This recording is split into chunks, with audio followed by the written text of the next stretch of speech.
Hello, Slicey Dicers. This is Brian with another knife video for you. Today is this is just purely discussion because honestly, I kind of need your help with this one from all you guys and gals out there. Yes, there are gals that watch this channel. I was looking at my analytics the other day and a full 2.5% of you, 2.5%, hard to represent digitally. 2.5% of you are women, so thank you guys very much. That's not bad for a knife channel. It sounds appalling, but actually, I'm kind of proud of that, to be honest with you. We're going to talk today about what makes a collector versus an enthusiast versus a user.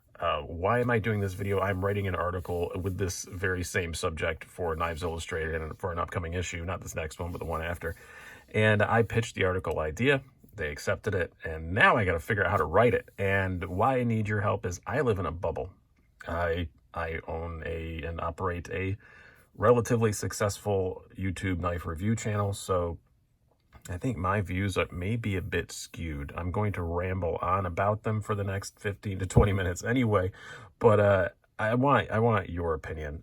What makes a collector? What makes an enthusiast? And what's just a user? And where do those lines blur? I think this is going to be a good topic to discuss. There are no wrong answers, all that stuff, except for you, Bob. I don't know who Bob is, but I hope there's someone out there named Bob who went, huh, just for a second, on this nice Sunday morning. I don't know. I think I know. I have in my mind what it is, but I want to know what you guys think. I consider myself an enthusiast. Yes. Do I have entirely too many knives? I do. I've got like over 90, which I need to get rid of a lot of them.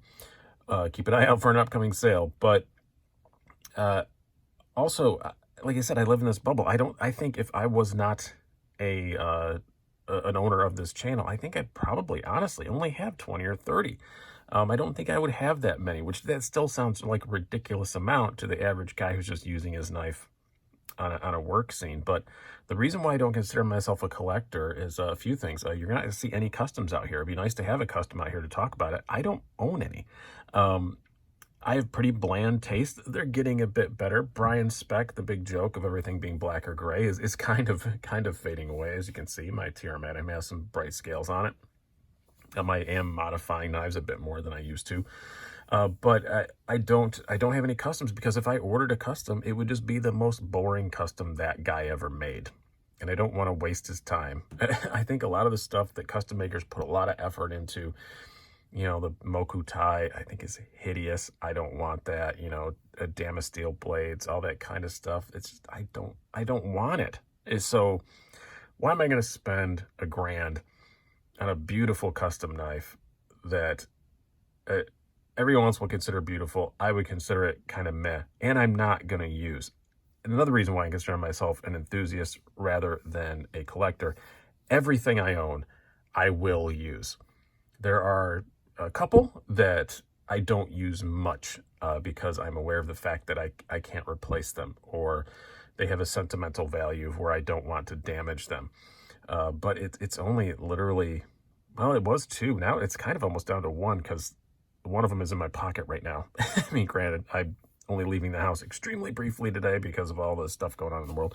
But I need my nicotine, so I have to leave the house. But I don't usually buy anything that I won't use. And I don't think that makes me a collector. I don't chase sprint runs. I'm just not into that anymore. I used to always go for the newest Spyderco sprint run, or the newest, you know, Benchmade, you know, dealer exclusive or whatever. And I was always chasing those, and the ZT ones and stuff. And now I'm just like, no, because every time I get one, I'm aware of, especially the Spydercos just go nutso in value, and I'm aware of that. So I don't really use it much. And then I post on Instagram or post it here. And luckily, thankfully, I have a pretty good following in both areas. And somebody offers me money for it. And invariably, I say yes.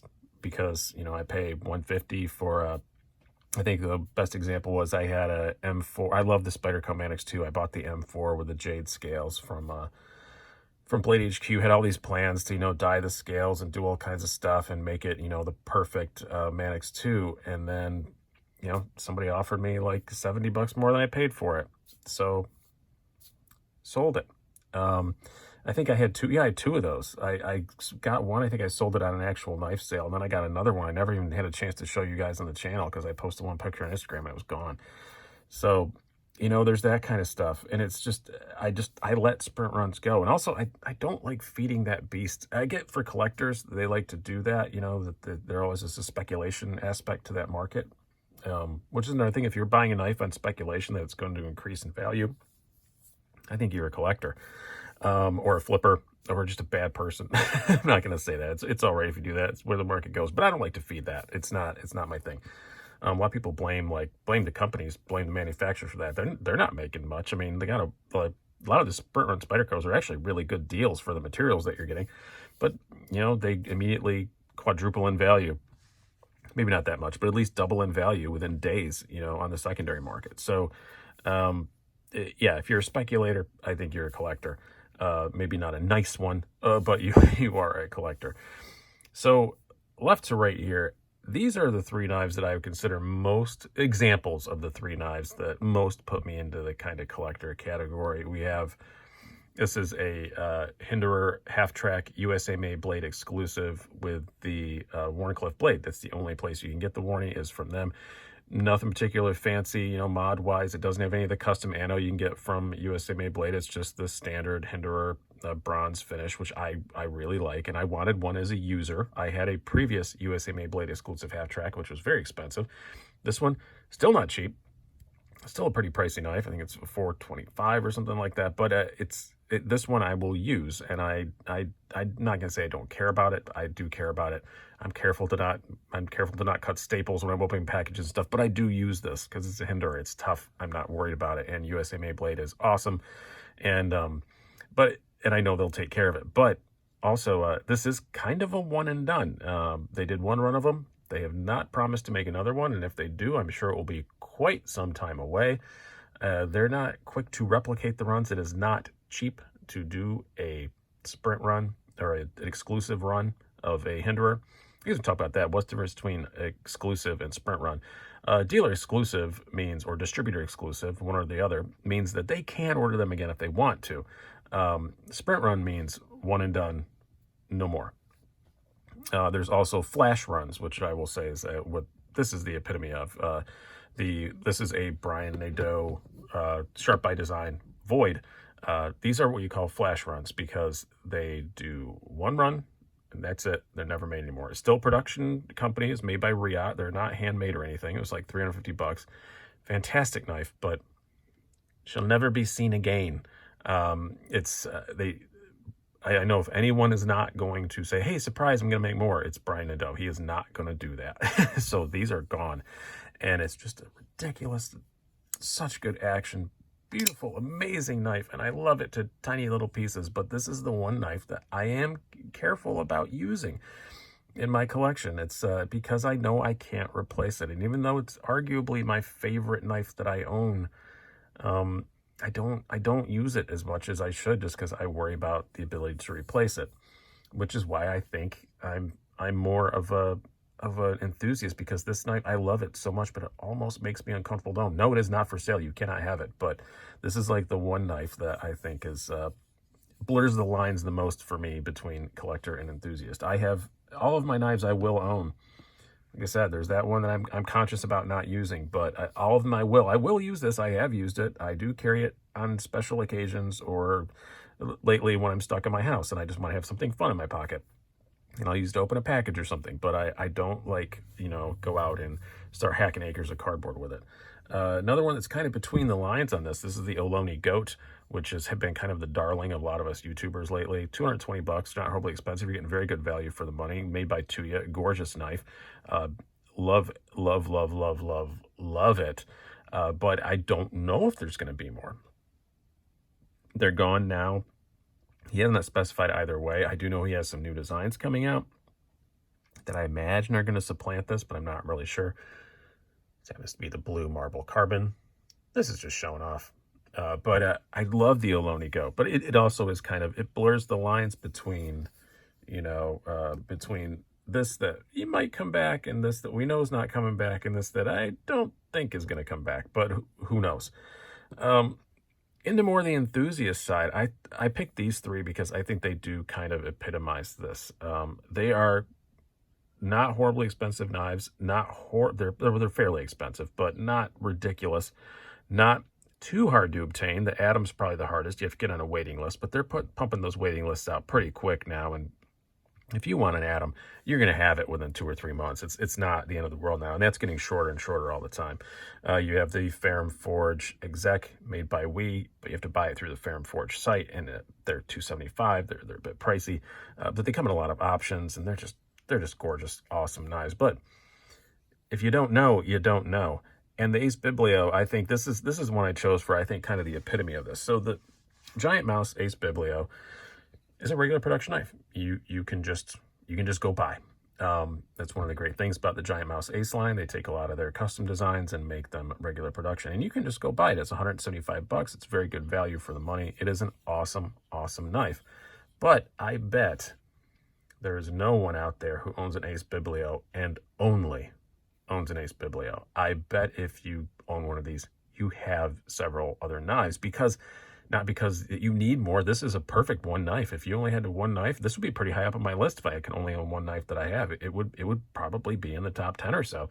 But I don't think the average person even knows that it exists. The average just user that is out there on his work site or whatever, or as a first responder or whatever, I don't think he even knows this thing exists. So I don't think so. I think if you look at something like, what's a good example? Here's a good one.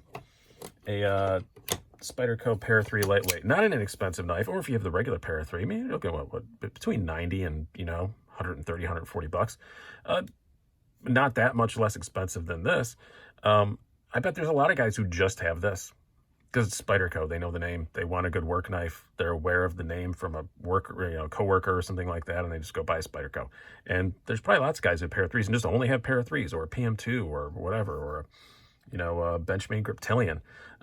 There's probably guys who just only have the one. I don't think anybody who owns something like an Ace Biblio only has one. That's where I think you get into the enthusiast area. Another good example would be, the Southern Grind Spider Monkey. It's awesome knife. Great. Another one that would be up in my list if I could only have one, and it was when I did the last video about that, actually. But I don't think the average Joe just knows these even exist.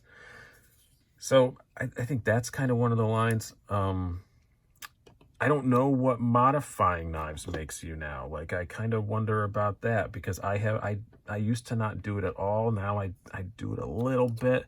I think modifying knives definitely, I think it's easy to say, well, that makes you a collector. You're modifying them to collect them. No, if you're modifying them, a lot of times you're ruining the value depending on what you do to it. So I think that's more enthusiast than collector. That's one I kind of want your opinion on. Like, for example, this is my Benchmade Mini Bug Out. It was white Stormtrooper. Now it's red Sith Trooper. I upgraded it or downgraded it, whatever your opinion is, and that's exactly it. Did I upgrade it or did I downgrade it? Would I be able to resell it? It's not a horribly expensive knife, so I don't care, but I'm just using it as an example. Does it hurt or diminish, the value? And the price you pay for mods, you're not going to get back out of it. Here's an example, like my Spyderco Smock. This has Sharp by Design scales on it and an MXG Gear deep carry pocket clip. If I go to resell it, a lot of people just want to add the cost of those mods to the resale value. Well, the person buying it may not want that. I mean, I kept all the original parts. It can be quickly switched back to stock, but the fact remains, I'm not going to get the money back out of the stuff that I put in here, and I know that. So I didn't upgrade this to make it more expensive, to make it more collectible. I upgraded it just because I liked it and I wanted to do it, and it's for my own use, which I would say is an enthusiast thing. Another highly modified one, I mentioned it a second ago, so I might as well take it in my pocket, my XM18. These are all Hinderer parts that you can easily obtain, so it's not a ridiculous thing, but it has the Warthog scale on it from DLT Trading, I think is when it sells this, and the bronze pocket clip and the bronze filler tab. But other than that, that's about as far as I go modding. I don't usually break out Dremels or anything like that. I don't chop flipper tabs off or any of that kind of stuff. But yeah, I have considered sending this away to get it reground though, which that's a pretty heavy modification, but I am kind of thinking about it just to customize it a bit more. Does that make you an enthusiast or a collector? Other knives that I think kind of blur those lines. Drop has definitely blurred those lines now because they have the drops, so it feels like you're buying an exclusive. But because they do them in batches, and you buy it, and then it used to be mass drop, and then you buy it, and then you have to wait a bit to get it. But now they're pretty continually remanufacturing ones. So you have like the Ferrum Forge, the Ferrum Forge Gent. Wow, that was almost a huge brain fart. The Ferrum Forge Gent. This one is actually also modified because these are all stock parts. But if you get the Ferrum Forge Exec Pro or whatever, the fancy one, I can't remember, and you want to get these wood scales, you wind up with a stonewash blade. I didn't want that, so I scale swapped with a viewer. So if you're wondering why does he have the Cocobolo scales and doesn't have the stonewashed blade, that's why, because I swapped with somebody. I've had two of these because I had one and sold it and missed it. You have the Ray Laconico Keen. This is back when they were still called Mass Drop, but another great freaking knife. But this is pretty regular production now. It takes some effort to get it. But again, this is definitely the enthusiast category because the average Joe at a work site, that or whatever, the average guy who just wants a good knife, hunter, whatever it may be, doesn't even know that kind of stuff exists. And that's why I think it puts it more into the enthusiast side. Now, does price matter to make you an enthusiast, a collector, or, just a user? No, I don't think it does. Because when I think of users, I think of guys who are going to your Walmart or your, sporting goods store of your choice or whatever, and you're getting stuff like this, like the Kershaw Leak, a staple. It's been around forever. You can buy them anywhere knives are sold pretty much. Something like this, the CRKT Montosa, I did actually just pick up at a sporting goods store. The Ontario Rat Model 1 or Model 2, either one, depending on which size you want. Another knife that you can find lots and lots and lots of places. I think they sell these at a lot of Walmarts and stuff for really, really cheap. Those are knives I think of for people just pure users that don't care about the brand. They don't care about, they've probably heard of Kershaw, they've heard of CRKT, and they just know that it's probably decent. But also I think you can get into enthusiast stuff with this. Like, these are not expensive knives, these three I'm going to use for an example, but again, it's something you kind of have to know they exist. You have to be kind of into knives to know. This CRJB Centros, these three are not going to fit on my hand, so I'm not going to try it. CJB Centros is a good example. Great freaking knife. Very, very inexpensive. And they're like under 40 bucks, but most people don't even know they're around. And you'd have to be looking. You'd have to be at least watching videos like this, reading stuff online, things like that. You have the Steel Will Shaula, also very inexpensive. It was our budget knife of the year last year. And it's just an awesome knife. Runs on bearings, D2 steel, looks awesome, feels awesome in the hand. Just a great knife. But again, it's not something you're going to see at like a sporting goods store when you're just like, oh, I'm going to pop by my way home from work if we're a lot of our houses again and, buy a knife. You're not going to see that one. Honey Badgers, I think, are the epitome of this. Inexpensive, but man, there are absolutely Honey Badger collectors out there. No doubt whatsoever. Forget enthusiasts. They are collectors. They got to catch them all. They have to have every single one. So an inexpensive knife can still have a got to catch them all Pokemon sort of, effect to them, where you can definitely get into collecting them. I've just got two now because I'm giving one away on my Instagram, but that I modified. So again, and these are also knives that people love to modify. So the Honey Badger definitely can fit in all three categories. So because these are cheap as chips, and you have guys who collect, I don't have any, but you guys who collect Ganzos, San Ramus, all that stuff, they're definitely collectors. They want all of them, because they're inexpensive. And instead of, spending a lot on one knife, you can have 30, 40 and add to that, collector aspect. So, I think I hit everything on this. This is the third time I've reshot this video because I keep forgetting things. So it's already helped me a bit to talk through. It's helped me to talk through before I write the article. So, but please comment down below. Let's keep this discussion going. What do you guys think? What's the difference between a collector, an enthusiast, and a user? And does it matter? No, it doesn't matter. So somebody's going to say that, and I've watched to the end of the video. I'm just going to reply, you should have watched till the end of the video. It doesn't matter. None of this matters. We all like knives. That's all that matters. I don't care if you're a user with one knife and you're just watching one of my videos to try and find out about one specific knife to go buy it. I don't care if you are just an enthusiast. I don't care if you're a collector with 30 custom knives. That's all. Everyone is welcome here. This is not a condemnation on any one of the categories. It's just, I think I fall into enthusiast. So let me know what your feelings are, what category you feel like you are. So I hope you guys have enjoyed this. I've been Brian. Have a good one.